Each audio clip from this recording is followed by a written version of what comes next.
Hello, everyone, and welcome once again to the Temple Institute Parsha class. My name is Gedalia Meyer, and I'm podcasting from Ma'ale Adumim in Israel. What is probably the longest-running and most profoundly significant matter of debate in human history is the reality of God. The two sides in this great debate are so well-known and so self-explanatory that they hardly require clarification.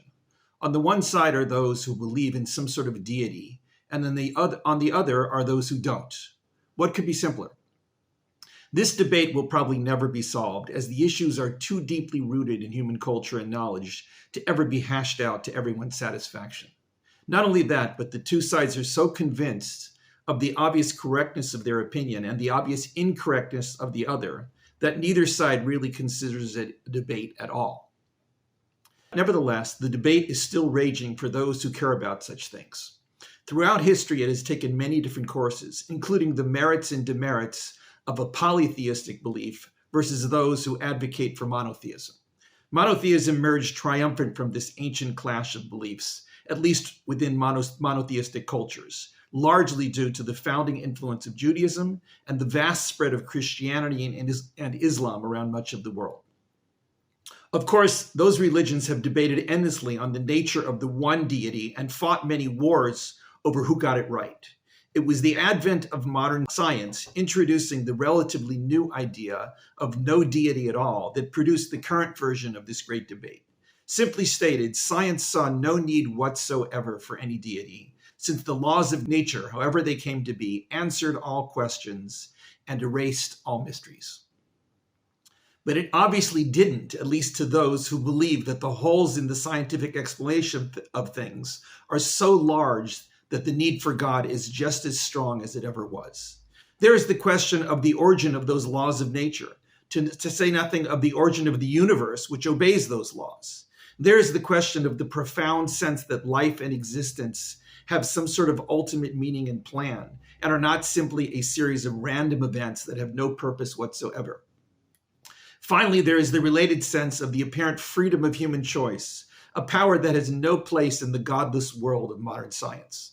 While the religious explanations of these matters leaves many things unclear, at the very least, they say that we need something called God to supply the goodies. The Bible, which has probably provided the biggest influence over the course of human history in promoting the idea of God, is surprisingly vague about what God is. While God's existence is taken as a given, and there's an enormous amount about what God does, there is no complete description of God in the text. It seems that it takes God's nature for granted and assumes that all readers would know beforehand what it is talking about. This, of course, leads to both confusion and disagreement when these matters are actually examined. What is God, according to the Bible? What may be the most defining feature of God in the Bible is the various names used to address God or to describe God's actions in the world. There are two main names, which appear thousands of times over the Bible.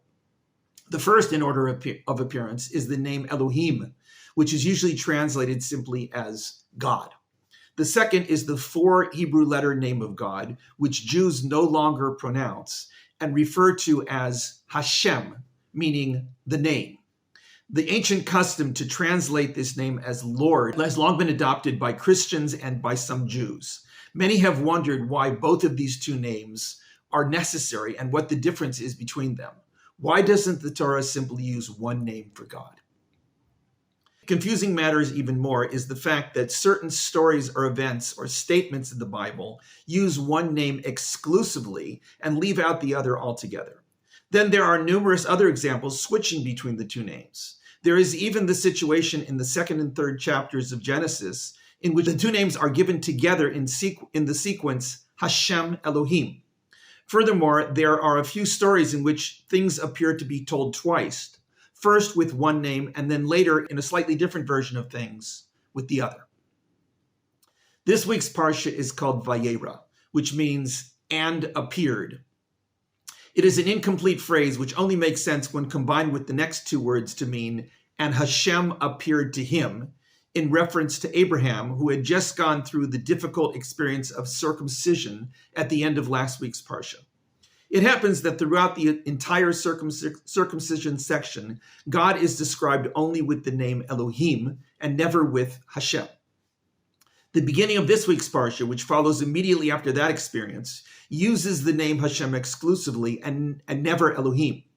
In other words, the text switches abruptly from one name to another for no apparent reason. This Parsha combines with last week's to frame the events in the life of Abraham and his wife Sarah.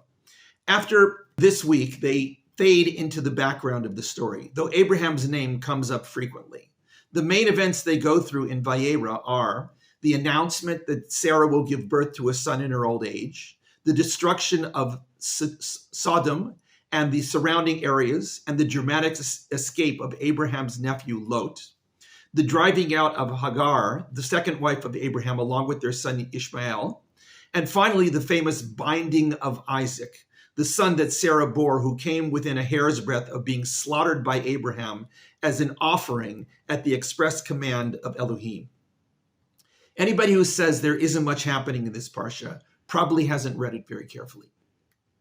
It happens that in the binding of Isaac's story, it is the second manifestation of God, Hashem, that intervenes and tells Abraham to stop at the last second and to not slaughter his son.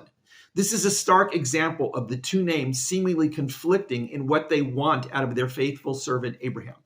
While Jewish scholars throughout the ages have attempted to rectify this conflict and to insist that it was all one unified plan, the simple text suggests otherwise. What we are to make of this is left unclear, but there is no doubt that something important is at work. A third example of the two names working in tandem or otherwise is in the two stories of when Hagar, Abraham's second wife and Sarah's former maidservant, was driven from the encampment. The first was in last week's Parsha, before she had given birth to her son Ishmael. Sarah had suggested that Abraham take her as a second wife to provide him with a child, since Sarah was barren. When this proved successful, Hagar disparaged her former mistress, and Sarah insisted that Abraham drive her out. In the course of her wandering through the desert, she is encountered by an angel of Hashem, who tells her to return and submit herself to Sarah. The angel also tells her that she will bear a son who will found a great nation, whom she must call Ishmael, meaning God will listen. The second incident comes in the middle of this week's Parsha, after Isaac is born and then weaned. At the celebration of his weaning, Ishmael, who is now about 16, is seen to be mocking or fooling around. Once again, Sarah insists that Hagar be driven out, this time with her son, who is now almost a man. Abraham reluctantly accedes to this demand, and Hagar is once again wandering out in the desert. She runs out of water and desperately tosses her son under a bush. She sits in the distance, not wanting to witness her son dying of thirst. When she cries out, her voice is heard by Elohim, who issues to her a series of instructions through an angel. She is told that Elohim has heard his cries and that she should pick him up and strengthen him. Elohim then opens her eyes and she sees a well of water, which saves them both. Elohim is with the young man as he grows and settles somewhere in the desert and marries. These two stories are remarkably similar, except for the presence and participation of Ishmael only in the second, and the name of God being exclusively Hashem in the first and Elohim in the second. Why this is so is unclear. Classic Rabbinic Judaism has attempted to describe these two different names as representing two different aspects of God. Elohim meaning the attribute of justice, and Hashem indicating that of mercy or kindness. While this approach has unquestionable merit in many situations, it is not easy to see how it applies to the events with Hagar. It is also not clear how it would apply to the abrupt change of intent in the binding of Isaac's story. For that matter, it does not really explain why Elohim is used for circumcision and Hashem for the events immediately following. Perhaps there is a unifying theme to be found which explains all of this. Perhaps Elohim represents the divine reality in which things have to be a certain way with no alternative options. This would align with the familiar idea that God is the decider of all fate or destiny. Things have to be a specific way because that is the way God wanted them to be. There is no possibility of a person suggesting otherwise to God. Circumcision was such a command. It had to be done. Hagar's second trauma in the desert was guided by this. There was no dialogue between her and the angel. It was simply do this and do that. Her eyes were opened up by Elohim, and she was saved. The command to slaughter Isaac was given with no option of dispute, despite its obvious glaring conflict with everything Abraham understood about his life and his purpose. He simply had to do it, no ifs, ands, or buts. The name Hashem, on the other hand, is used to allow for dialogue and alternatives. Hashem speaks with Abraham following the announcement that his wife Sarah would give birth to a son. He asks him why Sarah doubted that such a miracle was possible, since anything is within God's power. It is the name Hashem that changes the fate of Isaac and allows him to live and not be slaughtered at the command of Elohim.